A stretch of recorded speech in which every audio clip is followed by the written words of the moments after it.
você que está conectada no nosso canal Ita Mulher.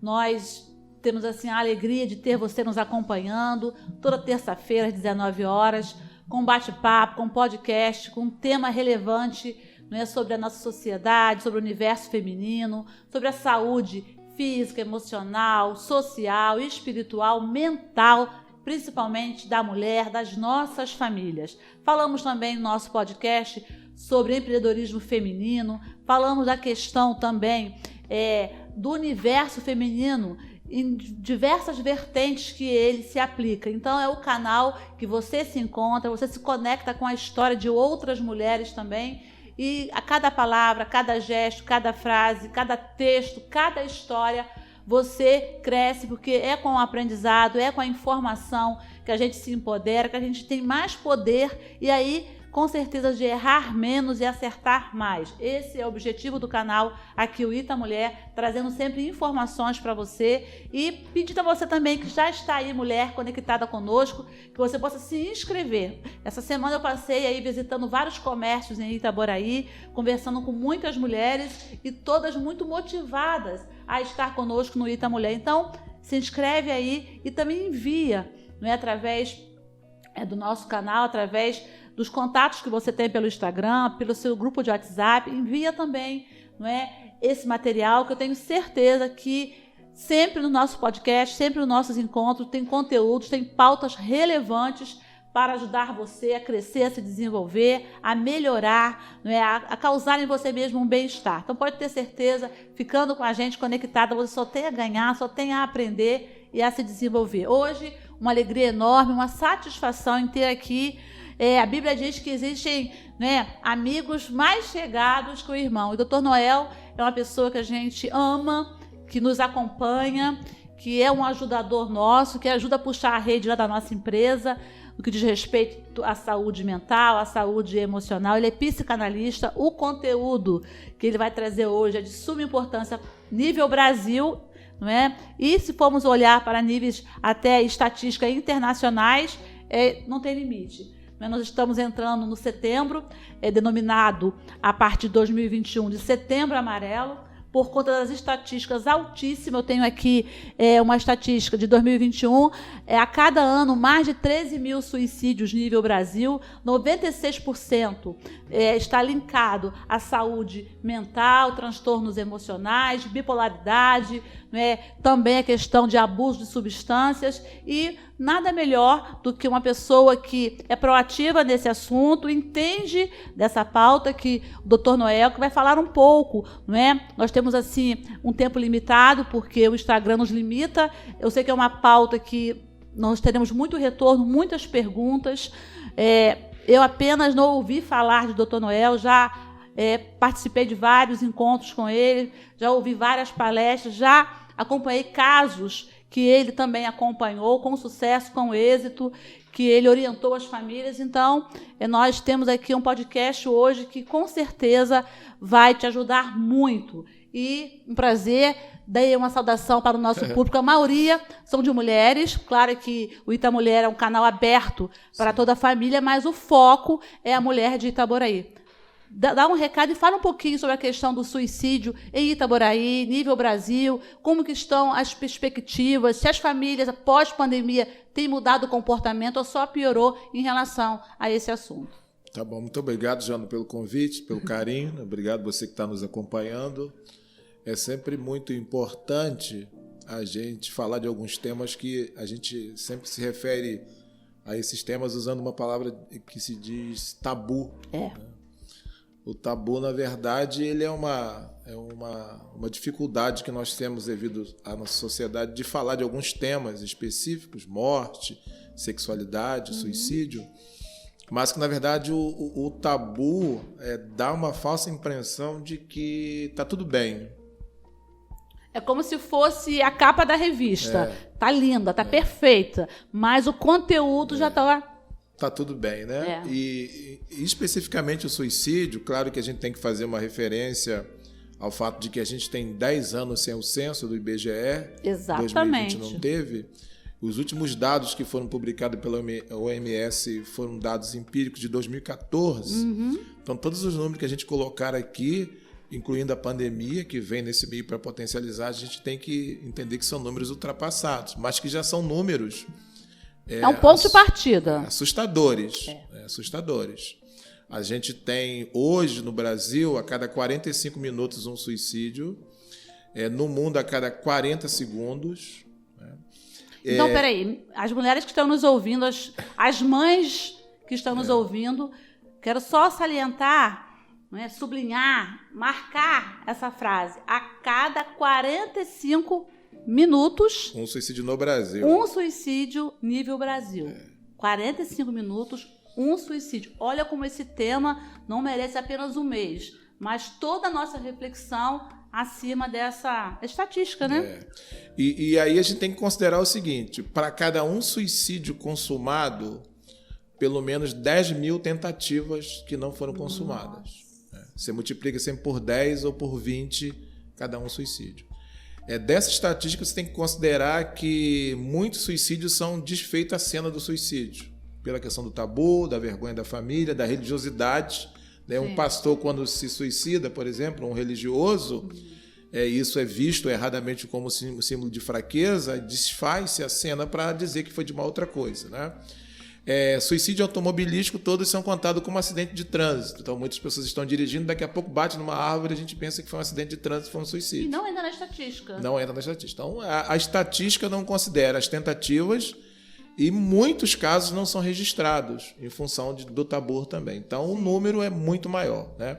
Um outro dado importantíssimo para a gente de Itaboraí, principalmente a gente aqui do estado do Rio de Janeiro, é que hoje a gente tem três causas mortes do ser humano muito forte. E a terceira causa de mortes entre pessoas de 14 a 29 anos é o suicídio.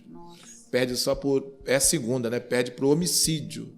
Então, a gente tem uma tendência, segundo uma socióloga amiga, de que daqui a 10 anos haverá um hiato social. Sim. Ou seja, a gente tem hoje, de cada 10 óbitos no Rio de Janeiro, 9 com pessoas com menos de 17 anos. Então, essa faixa etária parece que ela vai evadir, não vai existir pessoas de 40 a 35. E uma das vertentes disso é a casa. Né? E a casa sempre com o marido, deixando a mulher sobrecarregada, com 2, 3 filhos, sem a pensão, porque muitas vezes a mulher também é levada a uma leitura equivocada do seu papel, se acha responsável e não vai para a justiça. E as crianças crescem, né, com uma mãe tentando ser mãe e pai, coisa que é impossível, e aí o caminho fica muito mais fácil, tanto para o suicídio quanto para o homicídio. Né? Então é uma situação muito, muito grave que a gente vive no Brasil, em Itaboraí, a dificuldade de oportunidade de trabalho. Aí vem também a pandemia, né, com as suas questões próprias, dificultando ainda mais essa capacidade de enfrentamento da vida. Então, eu diria, Joana, que a gente vive uma situação muito caótica em relação a isso. Precisa se falar muito sobre isso, criar políticas públicas sobre isso. Né? Doutor Noel, você percebe que, apesar de o Brasil, em 2021, né, pela Associação de Psicologia ou de Psicanálise, tem uma associação específica que pensou nesse mês, separou esse mês para abordar com mais profundidade esse assunto, mas eu ainda acho pouco. Sim. Eu vejo poucas ações a nível público e até privado também, com ações específicas para abordar esse assunto. Eu vejo que hoje as escolas, sejam públicas ou privadas, é um celeiro onde muito fértil, um campo fértil para trabalhar a mente dos nossos alunos, porque a gente percebe alguns comportamentos que a gente entende que pode se levar a uma ação até suicida. Só que nas escolas, muitos diretores, coordenadores, por demandas múltiplas também, a gente não está aqui a caça às bruxas, nada disso, mas a gente percebe que há sinais dentro das escolas que poderiam, né, ser levados com mais seriedade, com mais profundidade, com mais investigação para evitar o suicídio, na verdade. A gente precisa considerar algumas coisas importantes aí. Primeira coisa é o avanço da neurociência, que é uma coisa de 2000 para cá. Para a gente ter uma classificação mais profunda de saúde mental, das razões do suicídio, da classificação de loucura. Então, o que a gente tem? A gente tem, por exemplo, a fala sobre a saúde mental, agora é obrigado para que o indivíduo que tem uma questão estrutural, um esquizofrênico, por exemplo, viva em sociedade, ele não pode mais ficar internado, que já foi um avanço do Pinel, né? O Pinel já é uma forma de tratar... Os manicômios, né? Mas já foi um avanço. Só ficava como se fosse num depósito de pessoas, né? Mas já foi um avanço, porque antes era tratado como? Era tratado camisa de força, morto, medicação fortíssima. E o manicômio já foi uma forma de socialização, que virou... Tem até um filme, né? Que a Glória Pires faz, e que tem o livro O Holocausto Brasileiro lá em Barbacena, naquela primeira casa de internação, né? Então, hoje é obrigado, todas as casas estão sendo esvaziadas naturalmente, e hoje é obrigado para que a pessoa que tem uma dificuldade estrutural mental, o diferente, viva em sociedade. Isso é muito novo, né? É novo, porque, na verdade, excluía, colocava lá, a família se... A reforma psiquiátrica ela é bem recente. E onde que eu quero chegar? Então, a gente tem o quê? Em relação à escola e família, a gente tem professores e famílias que são muito atrasados ainda em relação a essas coisas novas, porque não deu tempo, de você assimilar tanta questão. Então, você tem uma noção, em 1997, nos Estados Unidos, houve um suicídio de um jovem chamado Mike, de onde vai surgir o Setembro Amarelo. Ele era um menino, um adolescente muito inteligente, né? Assim, muito acima do seu tempo. Sim. E que aparentava, como na maioria dos casos, uma vida muito feliz. E ele se suicida de repente, e aquilo foi um choque muito grande. Né? Imagina para a família, Para a família. E ele era muito bom de mecânica, ele tinha um Mustang amarelo.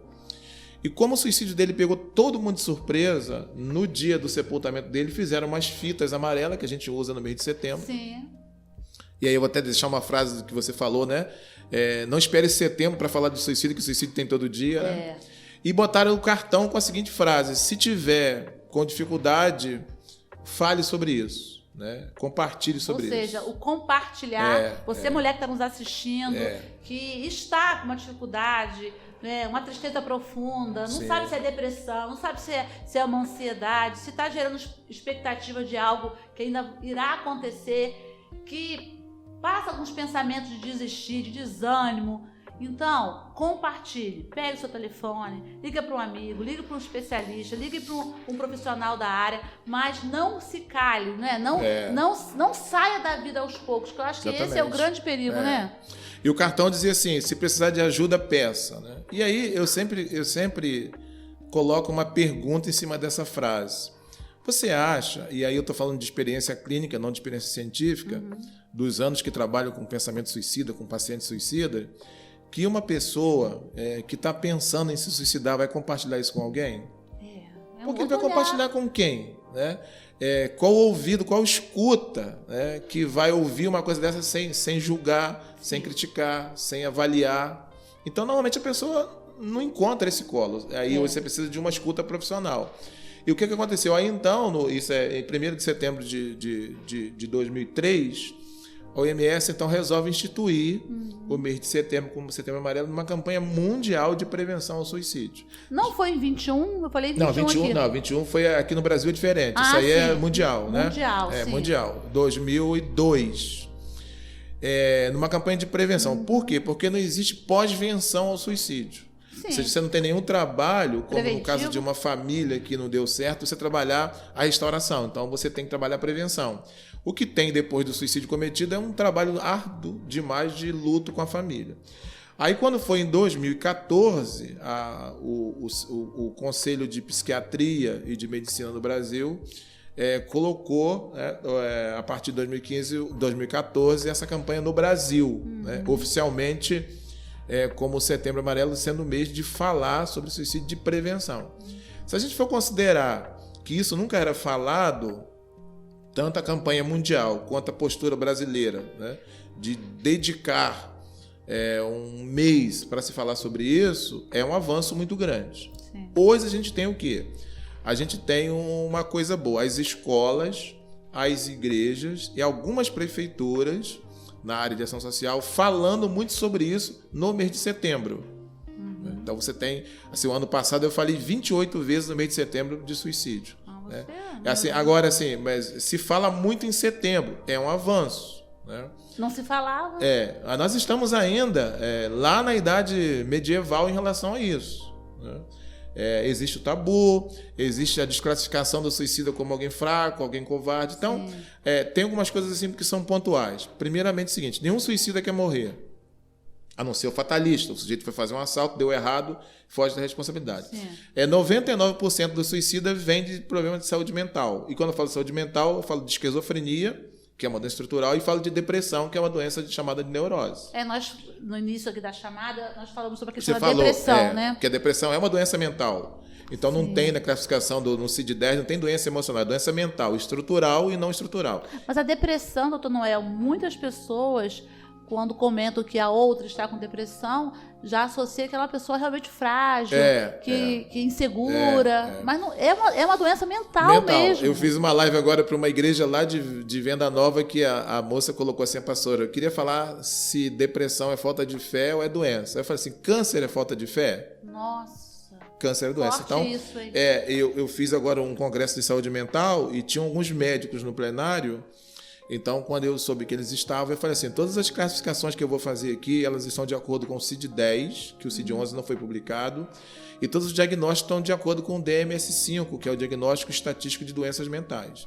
Então, no CID-10 você tem o seguinte: doença mental, CID-10, F, aí vem F01 até F, a letra F toda doença mental. Você tem a primeira parte, as doenças estruturais, chamadas de psicose, que são esquizofrenia, autismo, epilepsia, os acidentes vasculares cerebrais quando você é adulto, uma pancada, Alzheimer, se você tem uma lesão, você pode ter uma lesão no hipocampo, no hipotálamo, no sistema nervoso central, que é o caso da epilepsia. Então você vai fazer uma tomografia computadorizada, como a gente pede às vezes na escola para fazer o laudo, e vai aparecer lá uma lesão tal. E a outra doença é a neurose, que é a doença de cunho emocional, que é depressão, bipolaridade, pânico, borderline, burnout, estresse, várias síndromes que a gente tem aí. Então, quando a gente fala de doença mental, a gente está falando, basicamente, no caso do suicídio, de que 87% a 90% dos suicidas foram depressivos. Então, eu tenho uma frase que ela é minha, que ela diz o seguinte, é uma frase para provocar: todo suicida foi depressivo, mas nem todo depressivo se matou, porque ele se tratou e conseguiu um caminho. E os outros casos de doença mental são os esquizofrênicos, principalmente os paranoicos, que são aqueles que ouvem vozes, né? Tem 3 tipos de esquizofrênico: tem o paranoico, tem o catatônico e tem o outro que me fugiu o nome. Então, ele está sempre ligado à saúde mental. Então, no Brasil todo, você é uma pessoa, uma agente social, né? Empresária, política.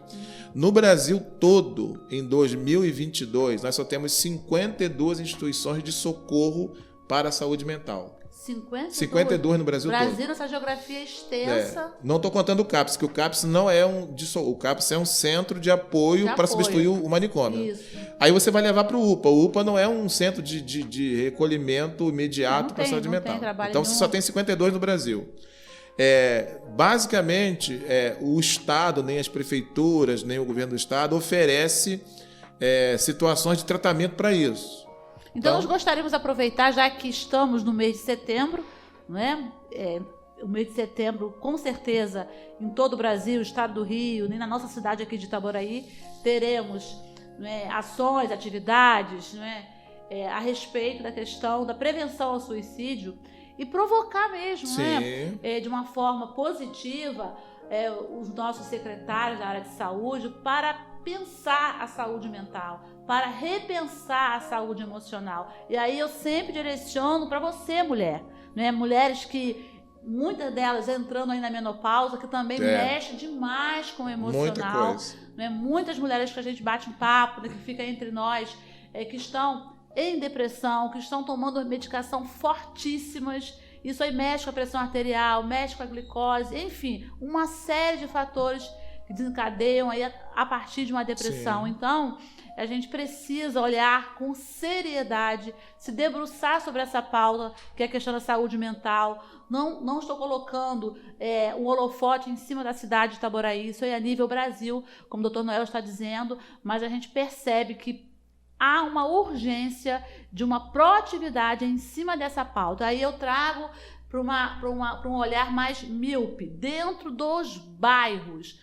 As pessoas estão nos bairros, as pessoas estão nas comunidades, nos morros, nos guetos. São lá que elas estão residindo. Sim. E ali nós só temos o PSF, que é a nossa referência de saúde. E é ali que a comunidade se enfileira para ser atendida. E ali nós não temos um psicólogo. O acolhimento, né? Nós não temos a primeira acolhida, porque pós-pandemia eu percebo que as pessoas, independente da faixa etária, hoje eu tive um encontro com aposentados, com idosos. Eu só encostava e eles já vinham me abraçar. Eu já adoro abraçar, porque é algo natural meu mesmo, meu comportamento. E aí você vai para a escola, o mesmo comportamento. Você vai bater um papo com um adolescente, eu já estava na igreja, o adolescente veio me abraçar. Então, assim, as pessoas estão com uma carência afetiva muito aprofundada e visível. Então, a gente percebe que a saúde emocional e mental, ela precisa não apenas ser sensibilizada no mês de setembro, ao longo de setembro. Não adianta a gente secar o cantinho do olho, ficar emocionada, sensibilizada com uma palestra, com uma atividade, bater palma, tá aí depois. Como que você, mulher, fica? Como que a sua filha, como o seu filho, nessa fase tão complicada que é o adolescer? Como que ele está agindo e reagindo? Quando você vê e quando você não vê. Então, o assunto é muito sério e nós precisamos dialogar sobre isso. Sim. Comente aí nesse podcast o que você pensa, o que você acha, as perguntas que você quer deixar para o Dr. Noel, que depois a gente passa para ele, a gente trabalha junto, eu passo para ele, eu envio aí para o seu Instagram, para onde você deixou a pergunta, a gente vai estar respondendo também. Dr. Noel, quais são as expectativas aí a nível de acertos dentro das famílias? A família que tem pessoas que ela já está percebendo, que está sinalizando comportamentos que pode chegar a um fim trágico. Então, aí vou pegar um pouquinho da conversa anterior, dentro da sua fala, da sua pergunta. Sim. Então, mais ou menos assim, você é uma pessoa que lidera, forma opinião. Quando alguém tem uma situação dessa dentro de casa, ela liga para você. Aí você liga para mim, né? Aí você vai procurar um amigo seu que pode socorrer. Funciona assim. Como eu sou pastor, professor, trabalho com essas coisas todas, então a gente toda hora recebe ligação. Imagina. Então, assim, uma família teve um problema dentro de casa, ele liga para você vai procurar alguém. Ele não tem um local que ele vai... claro, tem um CVV, depois eu vou falar. Mas ele não tem na cidade, vamos pensar em Itaboraí, um espaço para esse acolhimento. Ele vai procurar uma pessoa que sabe que tem uma influência, que vai conhecer alguém, um médico, seja quem for, e você automaticamente vai acionar um conhecido seu, um amigo, um parceiro. Na urgência. Na urgência, você vai ter lá um montão, você vai chamar alguém para dar um help, né? Essa fala mesmo. Então funciona assim. Então não há esse espaço disponível, né? Então, na nossa área de ação, o que eu tenho feito? Eu tenho montado turmas de saúde mental, formei uma turma agora, a metade está atuando, a minha esposa também já está atuando, já terminou, já está até no consultório. Aliás, um beijão para a pastora Helenice, proativa, uma pastora que tem visão também da saúde emocional, saúde espiritual, saúde social, fazendo um excelente trabalho ali no seu ministério e agora psicanalista também, né? Porque quando a gente percebe uma demanda imensa e uma raridade de profissional... Então, na casa seria o seguinte, a depressão ou a tendência ao suicídio não é uma doença genética, não é uma doença de que você nasça com isso. Então, quem tem uma família que teve pessoas que teve câncer, morreu de câncer, que teve infarto, que teve depressão, que suicidou, são famílias com mais propensão àquela patologia. Então, uma casa que teve um suicídio, uma tentativa, é uma casa onde o ambiente de luto, o ambiente de dor, o ambiente de culpa... Está muito forte. O ambiente do por que eu não fiz nada é muito forte. Então, naturalmente, a pulsão Thanatos, que é a pulsão a atmosfera propícia, e o clima propício, né? Então, essa pulsão da ausência de desejo, a pulsão Thanatos, que é a pulsão da depressão, vai rapidamente infectar. E aí, quando surgirem os desafios da vida, aquelas coisas que são maiores do que nós, como o Covid, as coisas imprevistas, a primeira reação dessa pessoa é um comportamento de automutilação, que é muito comum nas escolas devido à faixa etária. Então, você é uma educadora, né? Tem uma escola, eu trabalho com você lá. Então, assim, quando uma mãe descobre que na escola tem um profissional de saúde mental... todas as famílias querem procurar a escola. Né? Verdade. Escola, e eu falei, olha, a gente tem que criar a gente criou uma estratégia de atendimento que é o professor identificar uma necessidade e chamar o coordenador quando não chamar. Mas é tão escasso que hoje eu estive lá, recebi mais de 10 mães querendo marcar consulta para ela, para outro filho aqui em casa. Mas o seu filho divulgou, né? O seu filho está em eu casa. Eu tirei foto contigo lá no espaço que a nem gente... divulgou. Não divulguei, porque eu sei que eu não vou dar conta. Aí a mãe falou assim, o meu filho falou aqui em casa que não quer mais viver. Aí eu falei, mas isso aí é na sua casa. Mas assim, para você ver o desespero. Então a casa é assim... a casa que já teve que já ocorreu esses fatos é uma casa mais propensa. E a outra coisa é a seguinte: tem uma frase do Emile Durkheim no livro dele, O Suicídio, que ele fala assim: todo cão que late morde. Todo cão que late morde. Então, quando você pensa em suicídio... todo mundo que falou que ia se matar, se matou. Que levantou a mão ou que... matou. É claro, né? Muitos suicídios são evitados. Sim. Muitos são evitados. Se pode evitar suicídio. Se pode. Muitos, mais do que se imagina. Mas assim, quem falou, teve a ideia e verbalizou. Ao verbalizar, ele vai tomar uma atitude pequena. Vai tomar meio comprimido. Só que você não pode classificar a tentativa de suicídio pela gravidade do que ele fez. Tomou meio comprimido a tentativa de suicídio. Depois, que aí ele vai ter aquele problema, todo mundo vai chegar e falar assim, que nada, isso é uma bobagem. Se quisesse morrer, tomava chumbinho. Aí ele vai dar um tempo, vai tomar um comprimido inteiro. São as tentativas? Ele vai progressivamente, paulatinamente, até o dia que ele vai consumar. É o querer pausadamente sair da vida? Não, chamar atenção. Chamar atenção, que opa, peraí, não quero mais. Mas não é chamar atenção de chamar atenção. Ele fala assim, eu tô aqui. Eu quero colo, ou seja, só que a gente vai minimizando. Não, que nada, isso é falta de fé. Então ele vai. Então, normalmente, quando chega a se suicidar, ele já tentou algumas vezes. Então, todo mundo que tentou a primeira vez, ou então começa assim, as frases iniciais. Pô, essa vida tá uma porcaria. É melhor morrer do que viver. Não sei o que eu tô fazendo aqui. São as frases que você tem que identificar. Menos valia. Menos valia. Aí isso vai virar uma atitude. E aí, quando ele consumar, provavelmente ele tentou 5, 6 vezes. Ele vai deixar uma carta.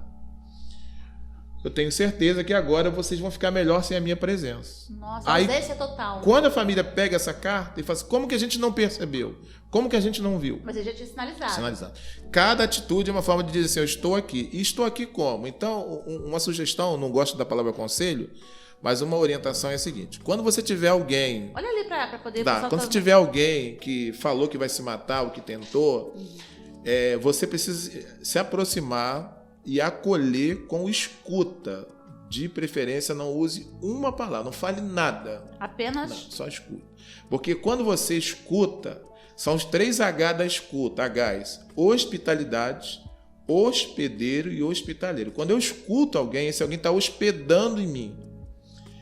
Então eu escuto. Quando ele hospeda em mim, e eu sou hospitaleiro, e ele é o meu hóspede, ou seja, nesse momento ele tem sentimento de pertença.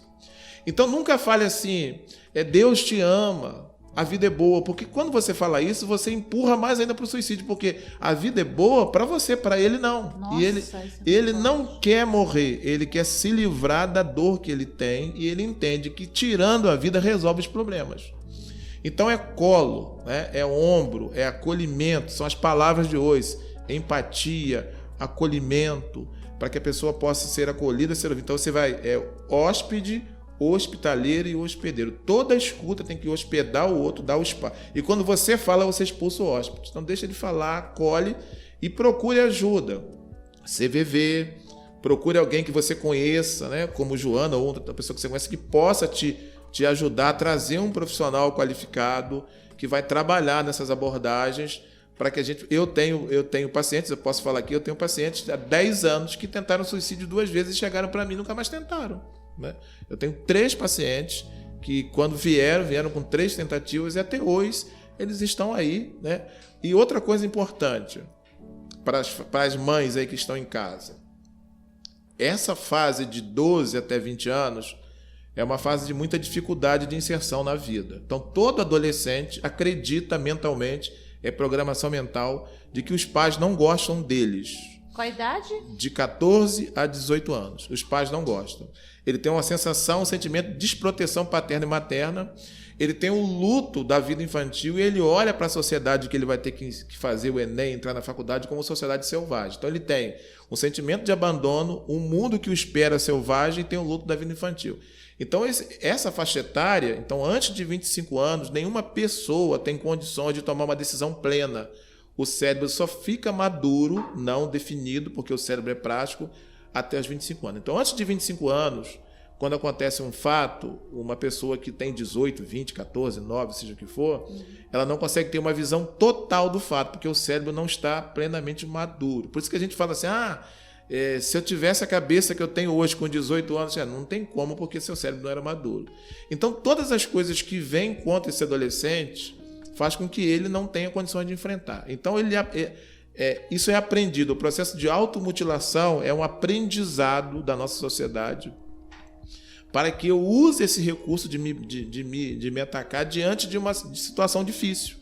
Então ninguém consegue lidar com o contrário, com o negativo, com o imprevisto, com o Covid. Então a gente vai usar um comportamento autodestrutivo, porque é o comportamento que seria compatível com aquilo que é ruim. Mas se a gente começar a aprender comportamentos positivos, comportamentos prazerosos, mesmo nos momentos daquilo que a gente não gosta, então eu posso não gostar do Covid, né? Eu posso não concordar com o Covid, mas eu não preciso me automutilar por causa do Covid. Eu posso encontrar no Covid algumas questões que me dão lucro, que me dão prazer. Então os pais têm que ficar atentos para também esse acolhimento dos seus filhos, né? Dentro da questão do Covid. Outra coisa importante do Covid, né, como elo aí de suicídio. Outra coisa fundamental é entender o seguinte: os homens se matam mais do que as mulheres, devido à dificuldade de expressar a emoção. Então o homem cresceu aprendendo que não pode chorar, o homem não pode abraçar, o homem não pode beijar, e as mulheres têm assim uma capacidade maior de expressar emoções, por isso elas se suicidam menos. Porém, o homem sempre se suicida de forma maiúscula. Até para morrer o homem é um tolo. Ele se enforca, ele dá tiro na cabeça, ele quer morrer como se ele fosse um macho. E a mulher se suicida sempre a ver com madre, ou ela se afoga, se joga de altura, ou se envenena e se afoga. Então a gente tem esses dois grupos aí de gênero masculino e feminino, com os homens fazendo mais. Temos um índice elevadíssimo na terceira idade. Na terceira idade, porque começa a aposentadoria, começa a perder os vínculos afetivos. Nossa. E aí passa a não ter nenhum objetivo de vida. Então a gente tem um suicídio muito grande, mas suicídio por inanição. O idoso desiste da vida, ele não se enforca nem dá um tiro, mas ele começa a não querer pegar sol, a não querer comer, a não querer sair de casa, ele vai por inanição, é o suicídio passivo. Você sai da vida sem cometer nenhuma coisa agressiva, mas você vai aí deixando da sala, vem pro quarto, do quarto pra cama, da cama pro edredom, não quer mais sair, não quer mais conversar. Exatamente. Não quer ter vida social. Não, e a vida é isso. E um detalhe legal aqui para eu dar a palavra para Joana é o seguinte: na sua casa, você que é mãe, e até você mesmo que é mulher, sim. Então você tem que avaliar o seguinte: a depressão é a mãe do suicídio. A depressão, ela tem a ver com a pulsão thanatos, a pulsão da ausência do desejo de comer, de viajar, de namorar, de beijar, de ir para a igreja, de ir. Ela te traz para dentro do quarto. O quarto é o lugar simbólico da depressão. Nossa. Porque o quarto é escuro, o quarto é isolado. Então o que você tem que fazer com seu filho e com você? O dia tem 24 horas. Se você passa dessas 24 horas, 12 horas no quarto, você está flertando com a depressão. Então, se você passa 18, está flertando. Então, quem já teve depressão, eu quero dizer que depressão não tem cura, né?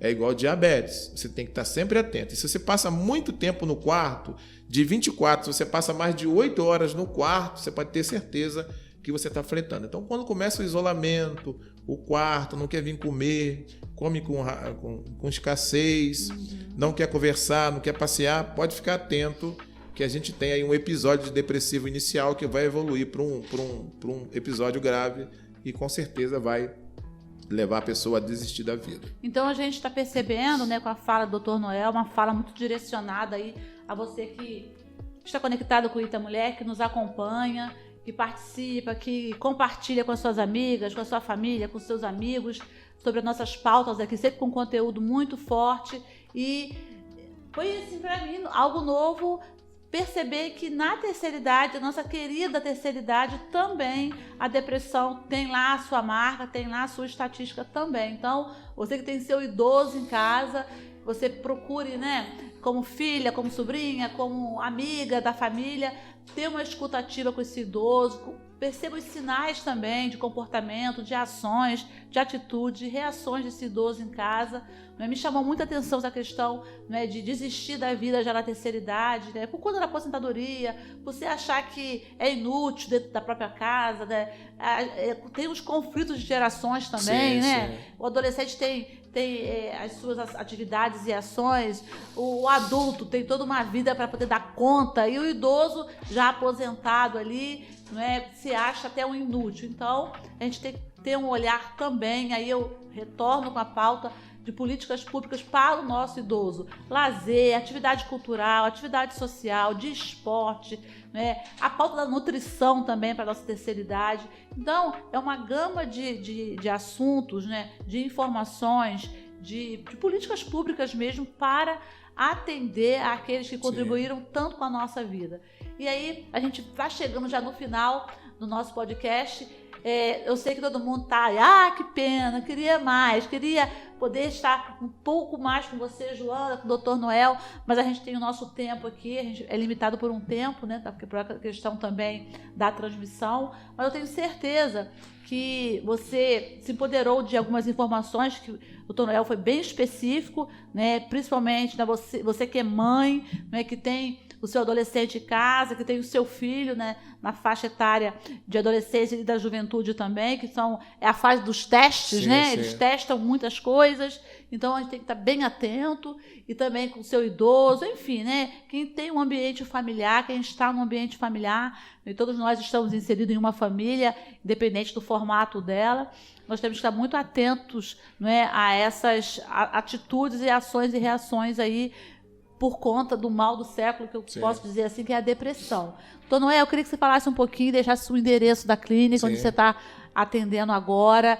É um profissional muito requisitado, muito procurado aqui em Itaboraí, região, mas que tem um coração, não é, pronto para servir, né? Além de pastor, de psicanalista, de um profissional com um currículo riquíssimo, ele é um servo.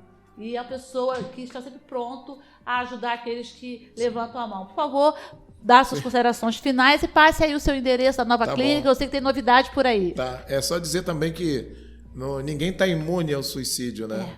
Todos os grupos estão propensos, crentes, não crentes, homens, mulheres, idosos. Bom falar isso. E essa é uma questão que eu até trabalho os 3 Is do suicídio, né? Uhum. Já disse que, né, não é falta de fé, já disse que é um ato de coragem, na verdade não é de covardia, porque você decide. Nossa, e é um ato de ambivalência, né? Porque ninguém quer morrer, mas ao mesmo tempo acha que morrer. Os 3 Is é quando a situação acontece, ele fala assim, é intolerável, eu não tenho como tolerar isso. Né? Não aguento mais. Não é. E o outro é inescapável, ou seja, eu não tenho como escapar disso. E o outro é interminável. Então o meu sofrimento é intolerável, eu não tenho como tolerar, suportar, eu não tenho como escapar disso, e ele não vai terminar nunca. É uma dor profunda. É uma dor profunda. Na alma. E aí ela vai chegar a seguinte... Aí é um ledo engano de programação mental que vai dizer o seguinte, resolva isso. Então, o ato de suicídio é uma atitude... É um ponto final. É uma atitude que você faz, uma atitude definitiva por um problema que é circunstancial. Nossa, tem que procurar ajuda mesmo. Porque ele acha que é intolerável, não vou escapar e é interminável. Então ele vai o quê? Não tem jeito. Então ele vai tomar uma atitude definitiva em algo que é circunstancial. Essa situação ela é tolerável, tem caminhos para você se livrar e ela toda dor, toda tempestade passa. Mas naquele momento o cérebro trabalha, olha, só tem um jeito. O jeito é você dar fim. Por isso, né, eu quero dizer para vocês que estão assistindo a importância de procurar ajuda. Mas é algo muito meu, é algo que eu acho que não tem mais jeito, não tem caminho. Tem caminho sim. Existe a esperança do verbo esperançar, uma esperança ativa, uma esperança que faz acontecer, que faz achar atalho onde você acha que só tem um caminho. Então, pode ter certeza que estamos aqui de braços abertos, de mãos estendidas para te ajudar. Doutor Noel, suas considerações finais, o endereço da clínica, para todo mundo chegar lá e te procurar. Nós estamos aqui no prédio novo, aqui Enterprise, aqui no centro de Itaboraí. O nome da nossa clínica é Consultório de Saúde Mental Viviane Amorelli. Sim, trabalha eu, psicanalista, minha esposa que é psicanalista, tem psicopedagoga, tem psicólogo que é Viviane, tem fisioterapeuta. É uma equipe multidisciplinar. Multidisciplinar. É diagnóstico e encaminha, né? E esse tem sido um trabalho muito interessante. E eu também tenho o privilégio, né, de trabalhar lá no Cecília toda terça-feira. Está na nossa escola lá atendendo as várias demandas, várias múltiplas. E também, né, não tem concorrência, eu também trabalho segunda-feira no Manilense, né? Que é uma escola da nossa querida... O nome é da Manu. Manu e do Brenner. Manu, divulgar para a Manu também, divulgar para os pais esse podcast, para ela também, né, de uma forma positiva, contribuir também, né, com a saúde. Eu citei exatamente por isso, porque vocês, né, você e ela, vocês conseguiram também, né, ter essa percepção da... É claro que é muito pouco um dia, né, as escolas são grandes, mas assim, é um começo, né? Tem lá na sua escola o filho da Marisa está estagiando comigo, né? Está no quinto período de psicologia, já está estagiando, né? Quer dizer, já está também no manejo. Então começa assim, a gente vai, né? Vai avançando. Então é um privilégio muito grande. E tudo aquilo que é tabu, a gente tem que falar sobre. Então falar de suicídio, em vez de provocar suicídio, não, educa e diminui o número de suicídio. Esse é um dos mitos, né? De que falar de suicídio provoca, não. Quando você fala do tema, você traz conhecimento, você traz a conscientização. Então, mais ou menos 1 milhão de pessoas morrem por ano de suicídio no mundo. Nossa. 1 milhão de pessoas. Então, fortalece a ideia que a melhor medicina é a medicina preventiva. É você prevenir, isso aí, né, o problema, né? O problema até porque você não tem um trabalho pós-suicídio, né? Exatamente. Então, a prevenção não tem o que fazer, né? E aí que você possa, né, nesse Setembro Amarelo, né, se conscientizar cada vez mais, ajudar quem está dando esses sinais, procurar ajuda como o Dr. Noel e outros psicanalistas na cidade, mas a gente entende que é preciso levantar a mão e dar as mãos para quem está levantando a mão, porque quando levanta a mão é porque realmente está precisando de ajuda. Deixa eu deixar, Joana, só o endereço do CVV, né, que é o Centro de Valorização da Vida. Se ele diz que é 188, alguém vai te ouvir, né? O SAMU também, 192, para um socorro imediato, e o UPA, que é um pronto-socorro também para você fazer pelo menos alguma coisa. Então fica aí esse podcast com uma pauta de relevância, que nesse setembro aí amarelo possa ser um setembro de muitas reflexões, mas que não fique só no campo da reflexão, mas de atitudes em prol da vida. Um grande beijo, um forte abraço, fique conosco, compartilhe esse podcast e conte sempre com o Ita Mulher, o canal da mulher de Itaboraí.